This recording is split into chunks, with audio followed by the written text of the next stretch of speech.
Hai, nama saya Rainbow.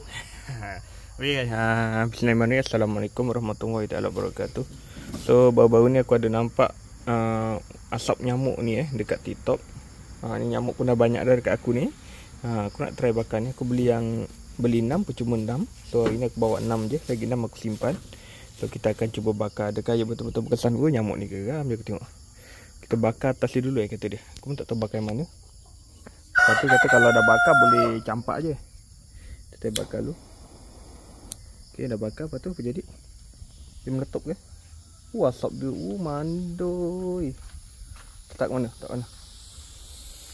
Campak. Campak.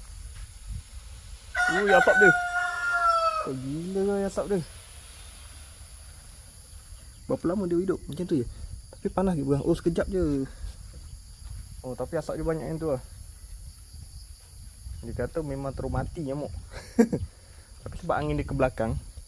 Ke belakang lah yang ni. So kita kena bakar kat dalam sini.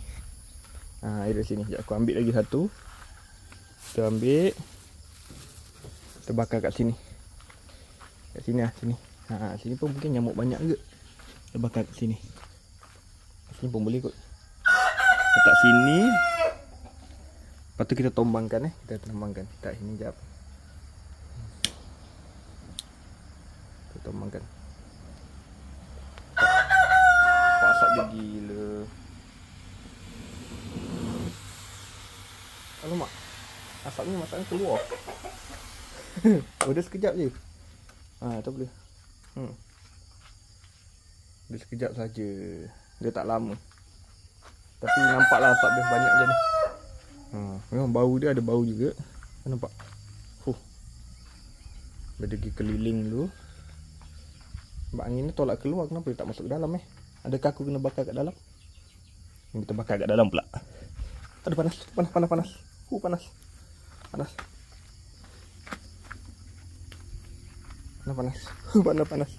Melecur tangan aku. Kita ambil kita bakar dalam rumah pula.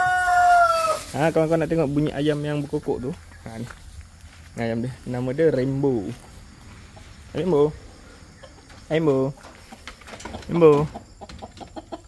Besar tak? Compare dengan yang sebelah tu tu ayam jago biasa, ni ayam Rainbow. Okey, nampak? Nampak sebelah-sebelah. Nampak? Ni ayam jago biasa yang besar dalam 4 kilo. 4 kilo tu. Itu ayam dia. Okey, kita sambung kepada ni asap. Oi, kokok. Okey, jom. Tak jadi nak bakar lah sebab tu asap dia masuk juga. So kita simpan lah ni untuk petang nanti. Okey, bye, jumpa lagi. So kalau kau nak beli, boleh tekan kat beg kuning. Beg kuning ni, macam ada beg kuning. Ni dia asap dia. Jadi tadi kita dah bakar. Ni dia sekejap je, dalam berapa second je. Tapi asap dia banyak macam tu. Kau boleh beli, boleh cuba. Aku tak tahu nyamuk mati ke tak, tapi aku tengok tadi dekat aku dah tak ada nyamuk dah. Asap dia masih keluar lah. Ni aku letak sana tu. Ni. Ni. Masih lagi berasap. Nampak tak? Tak nampak pula asapnya. Tapi ada asap lagi tu.